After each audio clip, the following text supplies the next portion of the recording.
Outriders has been an incredibly enjoyable gaming experience for me over the last few weeks. In fact, I've been playing it so much that I haven't made the time to make content for it.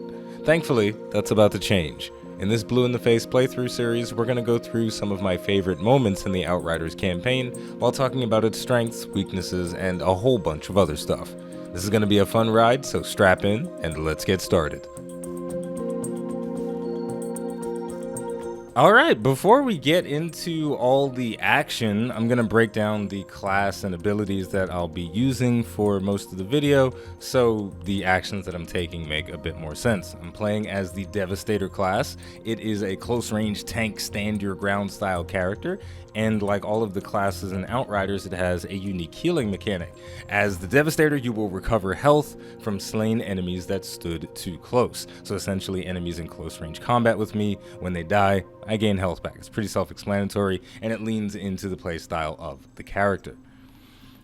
Now, for my skills, I'm currently level 11, and I have 5 skills to select from, and I will be using Gravity Leap. It leaps me into the air and turns me into a cluster of boulders, which is weird, but I'll take it. And you select a target, you dash towards that target, and you deal area damage in a small radius around them, and you interrupt them if they happen to be casting an ability. Earthquake, you release a shockwave that deals damage and interrupts all targets in front of you. It's pretty simple. And finally, Reflect Bullets. You hold your hand up and you reflect bullets and you capture them in an aura around you, and then you can activate the skill a second time to send the bullets back at enemies. I may swap these around during the play session right now, but for now, this is what we're using, and let's get into it. We are picking up at a story point that is exactly where the demo ends, so if you don't know anything about Outriders or never played the demo or didn't watch my videos about the Outrider demo, then you can go check those out if you want to get caught up on the story, but ultimately you don't need to. The story feels like it is easy enough to follow even if you don't know what the hell is going on. So, let's talk to this guy and get moving forward. This garage, these grease stains of... And again, Dobrowski has outdone himself. Whoa. You managed to keep my truck working after all these years? Well, I had to strip the AI systems, bypass the graphene cells, cost me 20 bottles of vodka and parts, but now I'll be able to run on anything. Diesel, turpentine, even fucking potatoes, if we could grow potatoes.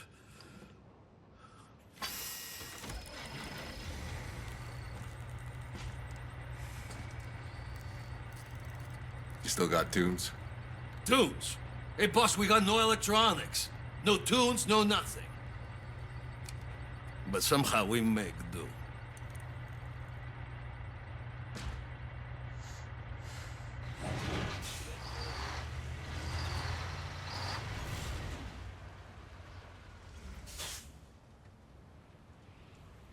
Okay, I tracked the dock to that radio tower on the hill. But the slums between here and there are infested with snaggletooth fucks and enough patrolling insurgents that those mutated things are out hunting. Wait, what kind of mutated things we talking about? I'll stick to the roofs, give you some eyes from above. Good luck. Sure, you don't have to answer my question. So here we go.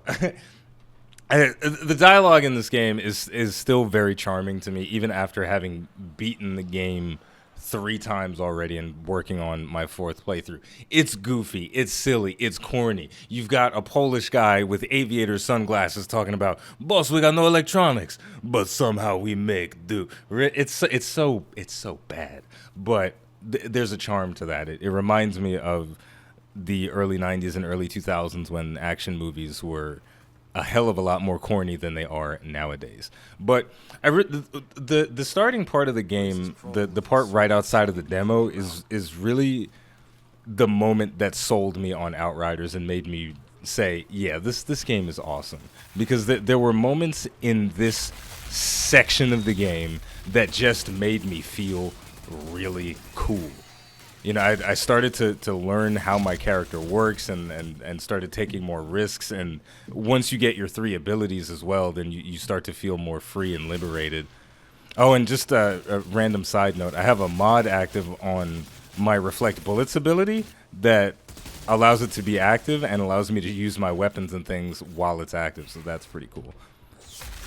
But, you know, it was at this point in the game where I started to feel like I could really feel what was supposed to be happening with my character and what the developers were going for with regards to the action and the gameplay. I'm supposed to feel like pretty much like a god almost, and I'm supposed to be able to smash things and go crazy and turn things into literal pink mist.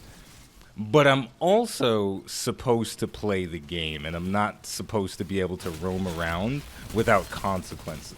And that was something that was very important to me as well, was the notion that Outriders wanted me to take itself and its gameplay seriously. And it wanted me to manipulate the different gameplay mechanics that exist to the best of my ability in order to survive. And I really felt the challenge being pushed in this section of the game. Now, I'm pretty good at this game at this point. Not, you know, a little humble brag there. So it might seem like I'm able to take it easy and I can get through these things without breaking too much of a sweat. But when I first played it, I found myself thinking, oh, these guys keep killing me. These guys are making me work for it a little bit. And even now, I feel like I'm going to have to push back a little bit and deal with these guys a bit more intelligently.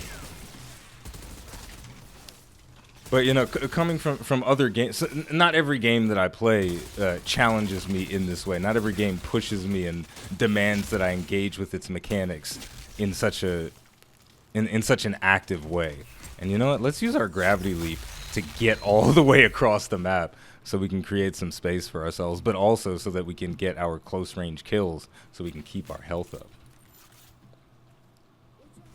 But I like it, though. I like that Outriders doesn't allow me to not engage with its mechanics. Now let's finish clearing out these guys. That marksman was going to cause me some problems. He is the sniper, and there's... he's not a sniper, but... You know what? Why am I even trying to shoot anybody? Why don't we just use gravity leap to close the gap? I'm trying to deal with all the little guys before I deal with the big guy. Because that feels like the smart thing for me to do. I'll activate my Reflect Bullets ability. It's not a very exciting name for that ability, but it gets the job done. And then we'll just start blasting into this guy while Reflect Bullets is active. And it's actually gone. So why don't we use our abilities to... Oh, he's a little far away. Let's smash this guy to try and get some health back. And then where'd he go? You know what? I have a shotgun with me too. I forgot to show you guys my weapons. So many things. So many things going on. But that was fun. Anyway, we leveled up. Level 12 now. Got some more health, more ability power, and a class point. We'll use that in a second. But just for future reference, I'm using a double gun, which is essentially an assault rifle, a shotgun, and I also have a revolver. It is a 6-shooter, basically. None of these weapons have any special abilities on them because they're too low of a rarity, but that's okay. They still shoot bullets and kill enemies, and that's fine. I also got a new armor piece, but this could be fun. The Wraith vest. Armor pieces have mods on them that interact with your abilities, or they just provide unique benefits, and this one is interacting with Reflect Bullets, which is really convenient because I have that ability equipped. So Reflect Bullets, all of the reflected bullets apply the bleed status. That's kind of fun. I'm going to put that on. And it's also really nice that from day one, moment one, the second you pick up Outriders, you are basically challenged to make a build as well. And that was something that I noticed pretty early on too, was that making sure that I have mods on my gear that help the skills that I'm using and that I'm trying to make a build even as I'm playing through the campaign. That was really important for me when I first picked it up, because I had this idea that I was going to go into Outriders and just play through the campaign and kind of sleepwalk through it and not care about my items or anything, and I'll just be fine. And in my first playthrough, I was just rushing through everything, not really caring about anything. And then I kept dying, especially when I got to this part. I was like, why am I dying so much? And I thought about the mods that I had equipped and my abilities, and I changed some things up, and I started surviving more. I started doing more damage. My abilities became a lot stronger. And that might seem like a duh. That only makes sense to do that. But that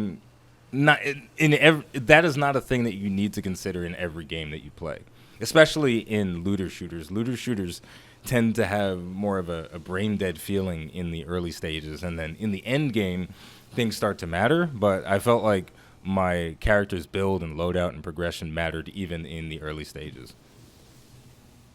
All right, moving on to this next combat arena. The combat in Outriders certainly has room to get repetitive. The gameplay loop for Outriders in general can certainly be repetitive, but to an extent, every game has the repetitiveness associated with it. But the thing that you have to consider, and the question that you have to ask yourself is the repetition fun? Do you enjoy repeating that one same thing over and over again? And in the case of Outriders, I do, because I feel very cool doing the same repetitive things over and over, reload, over and over and over again. It's fun shooting guys and turning them into giblets with my shotgun. It reminds me of Gears of War in my childhood when I first got an Xbox 360. It makes me happy to pound the ground like the Hulk and raise rocks out of the floor and turn into this freaking cluster of boulders and then slam down and crush that stupid little rifleman. Hey, come back here. You know, but I think I may have bitten off more than I can chew, so I'm going to kind of run away a little bit and try and take cover, maybe bait the enemies to come towards me a bit, maybe have them clump up a little bit, and then just spray them down with my assault rifles. Let's activate our reflect bullets while we reload. Ouch, Hello. Hey, buddy. Interrupt him. I'm going to run away. There's an elite right behind me, and I certainly don't want to deal with it. Oh, I think I'm going to die. Oh, let's get our health back. Let's just run. Oh no. Oh no. I'm gonna die. Oh no. Please. I was talking too much and I died. Okay, fair enough. I kind of got blindsided a little bit by the elite, and he ended up pushing me out of position a bit, and I ran around like a headless chicken and I died. It happens. Let's try that again. All right. We're pretty much back to where we started before, and I have to be careful this time to not get flanked by the elite because he caused me a lot of problems. Let's activate reflect bullets and just slam into these guys. And I'm going to fight from cover a little bit, but these guys are pushing up super aggressively. The elite is up in my face. Let's punch him to interrupt his cast. Oh, he's coming. Oh no, I shouldn't have come here. This is exactly how I died before. Why would I make the same mistake twice? It's because I'm bad, obviously, but I'm going to challenge these guys and see if I can survive. I'm going to have to reposition, though, 100%, because there's a lot of enemies. I feel like while I have reflect bullets active, that's going to be my moment to try and do as much damage to these guys as possible and get my health back. The elite is actually right behind me. He's chasing me pretty hard. But I'm going to keep trying to rotate around him and keep the elite kind of off my back because he's causing me the most problems. All right, let's take cover for him. Take cover. There you go. Whew, okay, so we got the elite. He's really pushing forward. He wants me. He's coming from my booty, swiggity swooty. Let's put up reflect bullets. I think the captain, he activated an ability that allows his bullets to freeze me, which is kind of scary. But he's actually almost dead. But I want to get away from him. So I'm going to use that gravity leap again to create some space. And just keep picking on the little guys. Because they're a lot easier to deal with. Or are they? Oh! Maybe they're not easy to deal with.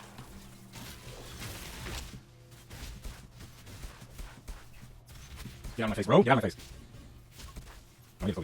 Okay, there we go. That was a lot of fun. But you know, this combat arena in particular, this is like the hardest combat arena of the early game. They throw a lot of riflemen at you, some shotgun pushers, and a captain. And he casts this ability called Wandering Flame sometimes. You can interrupt it, but if you don't, then you have to deal with a big fire tornado chasing after you. And he has the ice bullets, and he can put shields on his allies. He can do a lot of stuff. This guy's like a wizard, and he's very aggressive, and he chases after you. But it's at this point in the game that you have access to a decent suite of abilities, and the developers were smart enough to put some of the cooler abilities in the early stages of the game. So whenever I got to this mission on every single character that I played through, I started to feel this is the coolness that I'm going to be experiencing in Outriders going forward. When I was playing as the Trickster, I had an ability that created a big dome that slowed down time. And when I was in this combat arena, I put up the dome and I was like fighting the captain or some riflemen, and there were bullets coming into the dome and the bullets were slowing down, and I could see them whizzing past my screen in slow motion while I was moving at regular speed and everything outside of the dome was regular speed. It was just a very visually cool moment. And I was like, yo, I'm the master of time right now. And it just felt cool. And then with the Devastator, I'm putting up my reflect bullets. I got my shield. I'm roaming around, and I'm seeing the bullets whizzing back at the enemies, making them bleed. I'm turning into a cluster of boulders and then slamming back on the ground with gravity leap, doing my Hulk smash things. It's all great, and that happened with every single one of the characters, and which is why I feel like I can't. It's harder to choose a favorite, but it's also nice that that experience persists throughout the game for every character, and it really sold me on the game. Now, I'm singing Outriders a lot of praises, but don't get me wrong, I still think it's a mediocre game because it doesn't look that amazing. It's not the most visually striking game I've ever seen. The animations can be a little clunky sometimes. There's a whole list of things that I could rattle off that are wrong with Outriders, but I still have a lot of fun while playing it, and I think that's pretty apparent. So let's keep moving forward, and just for the fun of it, I actually want to change one of my abilities because I got this pair of gloves that affect the tremor ability, which I believe I have. Do I have tremor? No, I don't. I get it at level 13. That's unfortunate. But that pair of gloves that I got, they do something. Tremor, receive 22 health regeneration and 395 armor while the skill is active. That sounds kind of cool. So when I unlock the tremor ability, I'm gonna put it on. I'll switch something out for it. But for now, just for funsies, why don't we put on something different? We'll put on Impale. We'll take off Gravity Leap. We've been jumping around a little bit. Let's see what Impale is like. Select a target to interrupt their skills, inflict bleed, and deal damage. If the damage is lethal, the enemy will be impaled, granting a powerful bonus to armor and health regeneration to all allies for 9 seconds. Sounds cool. We'll try it out. Now, obviously, we're coming up on another combat arena. We see the cover being conspicuously placed for us to use, and that goes back to the point that I was making about the gameplay loop. It's very obvious that the stuff that you're doing in Outriders consists of maneuvering through these different arenas that are reminiscent of Gears of War combat arenas, but because we have all these magical abilities, we get to maneuver around them quite a bit more freely.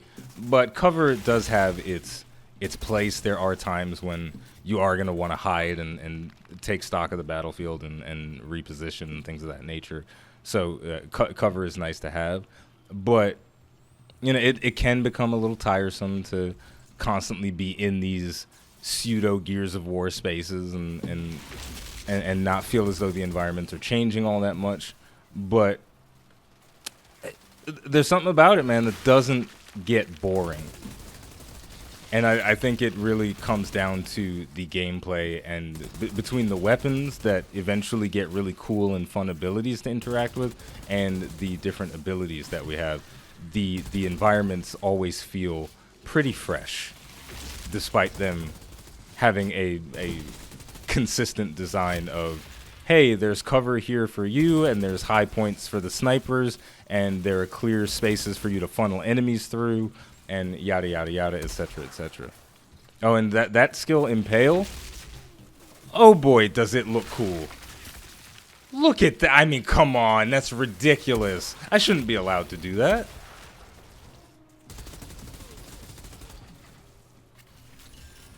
A loot explosion. Hey, I got some new weapons, and they're both blue. They're probably upgrades. Let's check them out. So we got an assault rifle. There's a 30% chance that critical shots do not consume ammo. Like with many looter shooters, a critical shot is a headshot. And the other one that I got was the Mahogany Cleaner.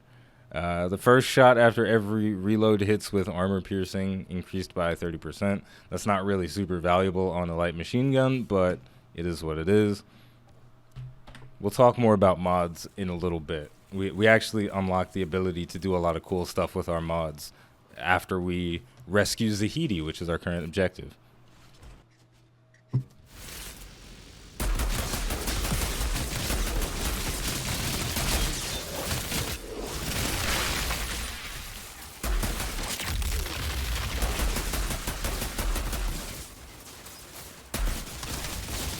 I'm not sure how I'm feeling about the sharpshooter variant right now because I'm not super accurate with it. I might just have to put on the light machine gun and deal with that because I'm feeling spray and pray vibes for myself right now because I'm not being incredibly accurate. My concentration is a little bit low right now. But let's just hammer into this guy. Take some of that. Wait a minute. This guy. Yeah, put him on the spike. And just keep firing. Oh, I gotta reload. Let's take cover and reload.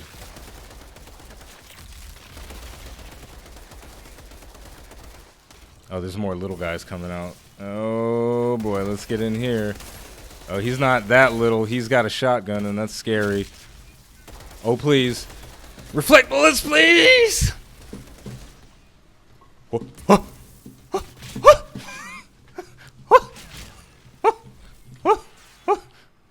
Oh my god. Oh my god. Oh my god. These elite enemies, they do a lot of tricky stuff. So if you're wondering why I got teleported, he casted an ability called Vortex. He put a little vortex on the battlefield and it sucked me in and teleported me out of the relatively safe place that I was in.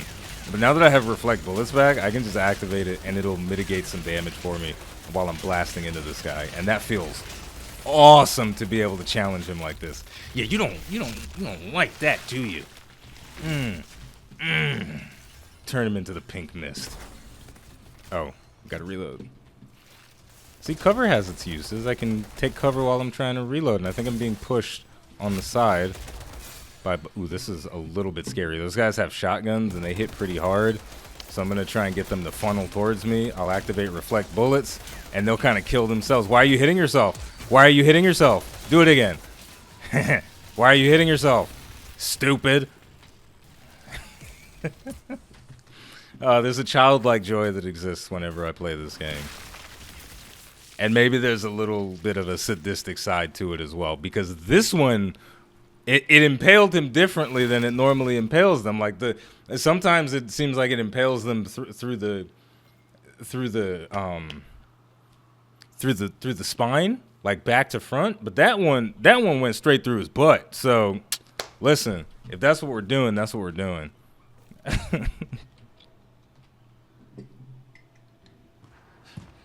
Get back! I'll kill him! Calm down. Not a step closer, I swear I'll rip him open! Get back!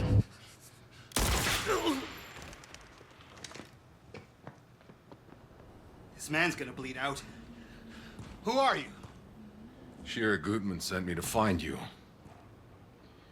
Thought you might want to see this. That's a frequency. What the... Where did you get... Jane! You're hurt! It's nothing, Doc. Tell me the briefcase is safe. No, the truck is gone. Wait, no, hold on. Hey, listen to me. I might be able to stop the bleeding, but you have to tell me where your people took my truck. I will save your life. Promise? Yes. Go down past river. All right, Doc, move back. Wait, no. I just gave this man my word. We can't leave him alive. He knows too much. No, he doesn't have to die. We already have what we want. James! No! Oh, God. Get her up. I'm taking her back to my truck. No. You have to find the Doc's truck It's more important than me. You have no idea. There's a briefcase under the oil tank. Bring it back safe.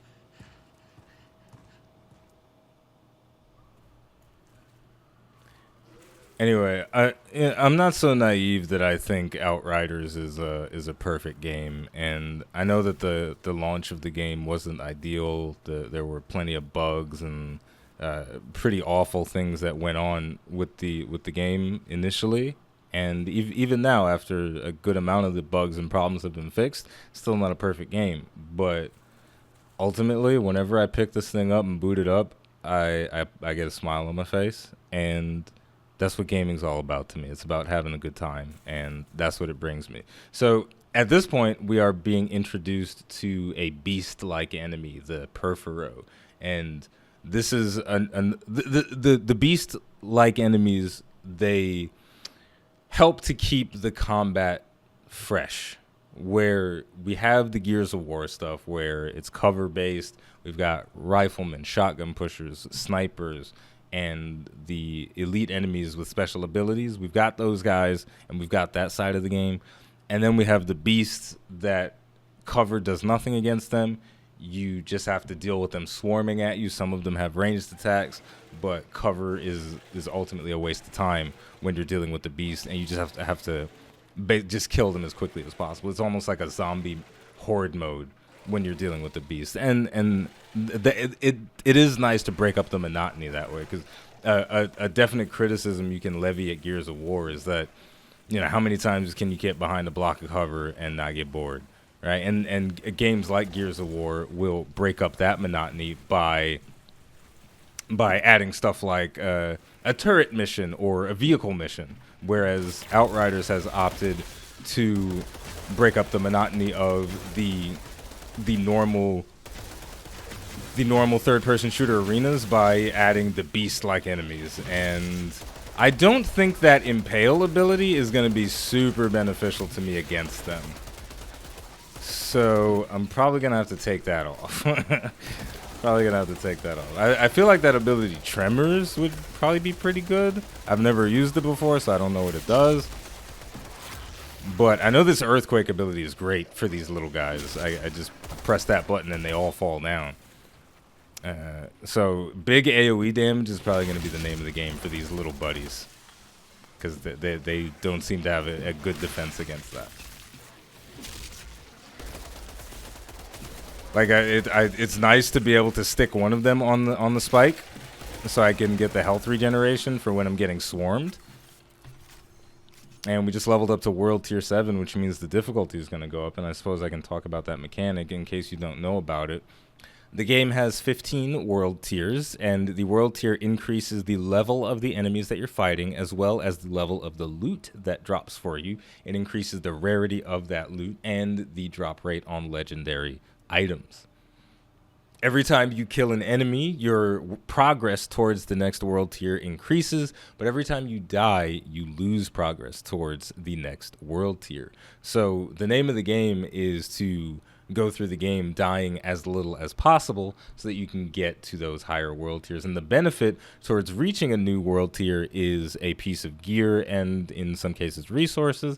And then when you get to the final 4 tiers, you actually get a legendary weapon when you progress to the next one. So there are benefits to beating the game at World Tier 15, because once you beat the game, you move on to the end game, and you get to start it with a nice collection of legendary weapons if you have already gotten to World Tier 15, and you don't have to worry about going back. So right now we're way in the back at World Tier 7, and we're going to just keep pushing forward with it. So before we continue pushing forward, I am going to take off Impale and probably put on Gravity Leap for now, but as soon as we hit level 13, we're going to put on Tremors.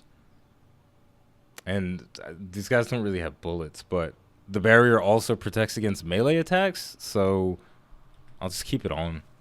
Let's keep it on. Hey, look at that. I got that purple from upgrading my world tier, by the way.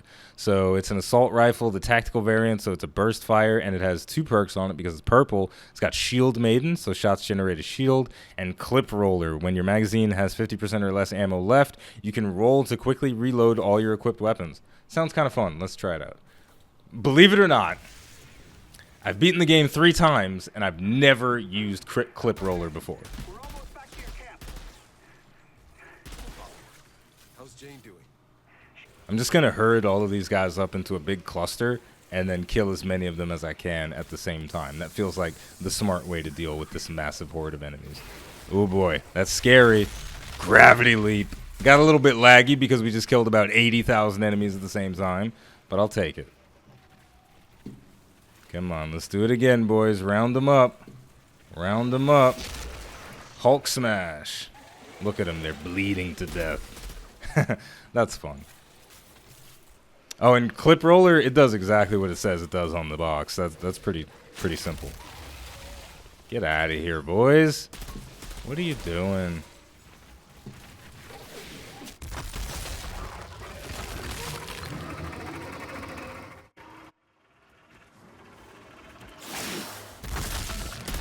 And here we go. Just when you think you got things under control, the big boy comes out. Get out of here. You get out of here, buddy. You think you can stop me? No, you can't. I'm too Hello.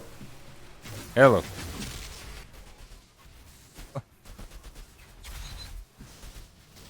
Oh boy. That wasn't so bad, was it?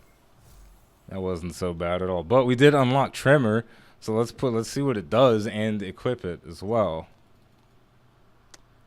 Alright, Tremor. Create a series of explosions around you, each dealing 58 damage and draining 26 health from enemies within a medium radius around you. That sounds cool. I also have some class ability points that I can spend. I don't know which way I want to go on the skill tree.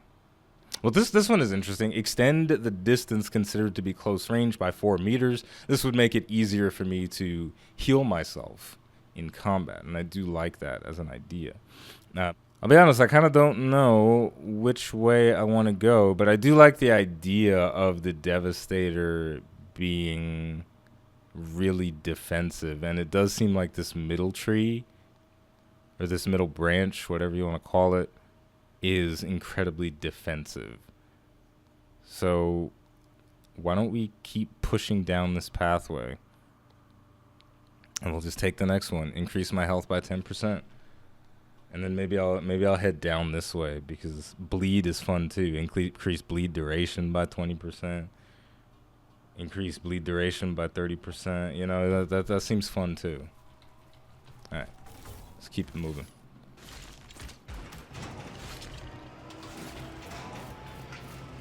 And let's just see what Tremors looks like. So we activate it, and then we just pulse. We just got that pulse of area damage. Okay, it's 3 pulses, not that many, but that's just extra damage on top of the gun that we're firing, on top of the reflect bullets. We're stacking a lot of damage together. This could be fun. This could be fun. And clip roller is actually pretty fun too. I just have to remember that I have it, right? So I shoot my bullets. Hey, I do a somersault and I get my bullets back. It seems legit. So let's just activate reflect bullets right away and tremors. We're just doing a lot of damage just by standing around. Yeah, I kind of like that as an idea. I kind of like that as an idea. And clip roller seems pretty fun. Rolling is a natural part of the game. You do it a lot. I just have to remember that I can roll to reload. And we'll have reflect bullets and tremors active at the same time, and then I'll turn into the god of the ground. Oh, this feels cool. I like it. Now, I'm gonna say I miss having gravity leap on, because that ability to just change my position very quickly is nice, but man, I just get to walk into the battlefield and do massive damage to everything around me. But that's another thing that Outriders does incredibly well, is that when I take off certain abilities, I miss them, and I wish that I had them equipped. And that just means the abilities were doing something for me, and that the thing that they were doing for me was beneficial. Because if I didn't miss the abilities, then that would just mean that they're trash and they don't affect my gameplay at all. There we go. Alright, that got a little dicey for a second there, but we managed to get out. That vortex ability is really tough to deal with. Just getting sucked in like that. Scary.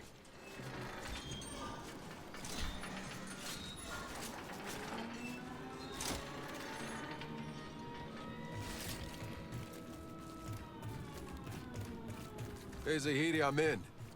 There's a lot of trucks in here. They all look the same. I hid the briefcase under the truck's driver's side door. Just search them all. He says search them all, but there's a very conveniently placed quest marker here, so I think I'm just going to search this one. Wouldn't you know it? That was the right one to search.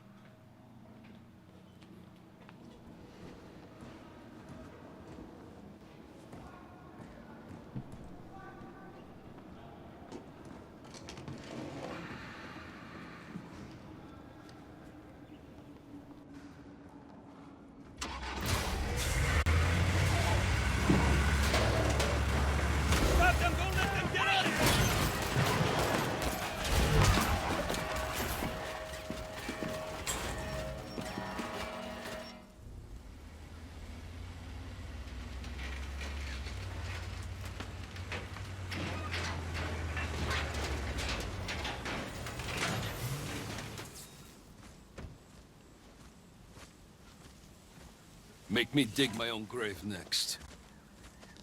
The animations and the cutscenes can be kind of janky sometimes. It's annoying, but it's fine. This better be worth it. Oh my god.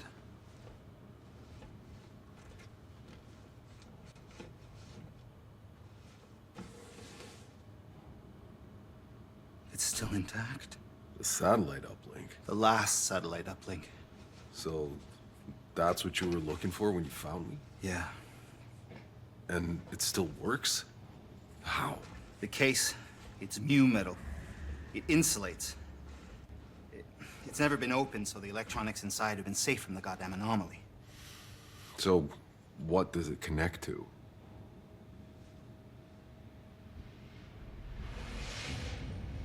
The Flores. I thought it was all disassembled for the colonization. Mostly. But we lost contact towards the end. Half of the resources we were meant to have are still up there. They're trapped in the supply pods. Seeds, electronics, hard drives full of data, all out of reach. We could rebuild civilization with those resources, but they're useless to us unless we can find a place beyond the storms. No, it might sound like a dream, but for those of us that believed, it kept us going. So this is it. That's why Shira sent me to get you. She wants what's inside those pods. So, what do we do now? Your frequency. I can use it to locate the source of the signal. I need to reach an antenna up high somewhere. You got one in mind? Yeah. Eagle Peaks. But, not yet.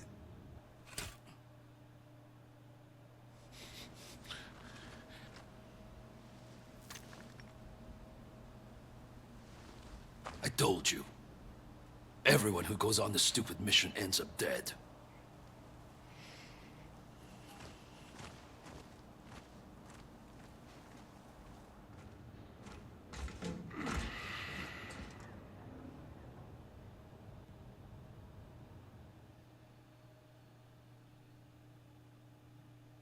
And there it is, man. There it is. We finished the first city portion of the game.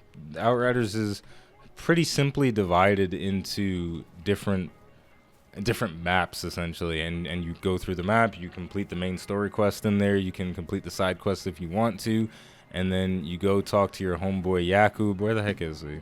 Yakub, where you at? You go talk to your homeboy Yakub, and then you go to the world map, and then you prepare the truck and travel to the next area to continue on with things. It's simple.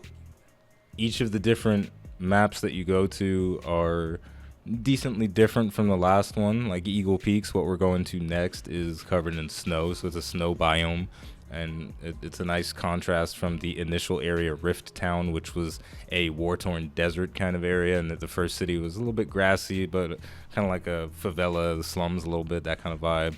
And then Eagle Peaks, we were going to be in snow-covered mountains. So going through all the maps, it's fun, it's diverse. No map feels exactly like the last one, and that is nice, and that's going to be something that we get to see a little bit of in this playthrough session. I don't think I'm going to show you guys any footage of Eagle Peaks because I didn't really like that section of the game. I'll do a recap of the story of Eagle Peaks whenever we pick things up again, but ultimately this playthrough series, this Blue in the Face playthrough series that we're doing right now for Outriders, is just going to be of my favorite moments in the campaign. So whenever there's a part that I can just throw over my shoulder and don't really care about, we will skip over it, and then we'll reconvene at the really fun parts. So with all of that said, next time we come back, we're probably going to talk about mods a little bit more, because after rescuing Zahidi, which we just did, you unlock the ability to use him to mod your gear and change your character up.